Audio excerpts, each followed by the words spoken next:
तो दोस्तों blue jet health care ने अपने क्वार्टर 3 के नंबर को डिस्क्लोज कर दिया है। तो चलिए देखते हैं क्या है क्वार्टर 3 के नंबर्स के अंदर। आई थिंक मेरे हिसाब से ये कंपनी का पहला रिजल्ट है, क्योंकि कुछ दिनों पहले ही कंपनी का आईपीओ आपको लिस्ट होता हुआ देखने को मिला था। चलिए नंबर देख लेते हैं। डाटा मिलियंस में, मैं आपको करोड़ में बता रहा हूँ। पिछले क्वार्टर में कंपनी ने 181 करोड़ के आसपास का रेवेन्यू जनरेट किया था, पिछले साल 168 करोड़ के आसपास।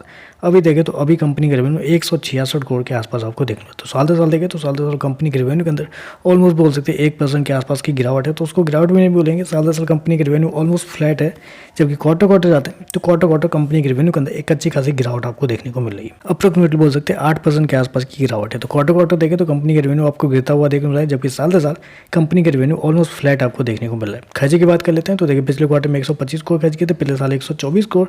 अभी देखें तो अभी भी कंपनी के खर्चे 120 करोड़ के आसपास है। तो खर्चे देखें तो खर्चे कंपनी के ऑन एन एवरेज कंट्रोल नहीं हो पा रहे हैं, क्योंकि पिछले क्वार्टर में भी 125 करोड़, अभी भी 120 करोड़, जबकि 8% के आसपास कंपनी का रेवेन्यू आपको गिरता हुआ देखने को मिल रहा है। फिर भी कंपनी का एक्सपेंस कम से कम 7-8% गिरना चाहिए था, लेकिन यहाँ पे कंपनी के जो खर्चे हैं वो आपको मात्र 2 से 3% आपको गिरते हुए देखने को मिले। चलिए कंपनी का प्रॉफिट क्या है वो देख लेते हैं।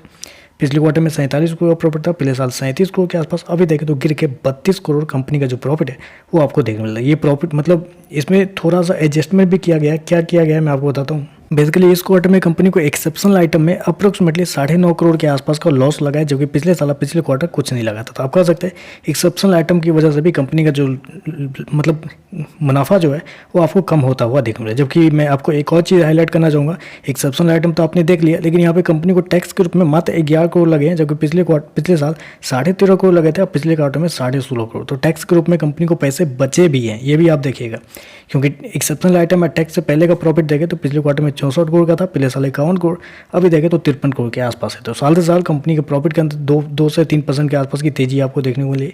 वहीं अगर क्वार्टर क्वार्टर जाते हैं तो क्वार्टर क्वार्टर में कंपनी के प्रॉफिट के अंदर 15% के आसपास की गिरावट भी है। तो ओवरऑल देखें, चलिए ईपीएस देख लेते हैं पहले। पिछले क्वार्टर में ₹2.76, पिछले साल ₹2.16, अभी देखें तो ₹1.85 के आसपास आपको देखने मिलता है। ओवरऑल देखें तो नंबर थोड़े से आपको कमजोर देखने मिले, क्योंकि सबसे मेन होता है कंपनी का रेवेन्यू, और कंपनी अभी कुछ दिनों पहले ही लिस्ट हुई है, आपने पहले नंबर को ही ऐसे रेवेन्यू के अंदर गिरावट दिखा देगी। तो मेरे हिसाब से ये थोड़ा सा गलत है। देखते हैं मार्केट कैसे रेट करेगा, लेकिन देखें तो थोड़े से कमजोर नंबर देखने को मिल रहे हैं। तो चलिए बस आज के लिए बस इतना ही। वीडियो पसंद आए तो लाइक कीजिएगा, साथ में साथ चैनल को सब्सक्राइब जरूर कीजिएगा।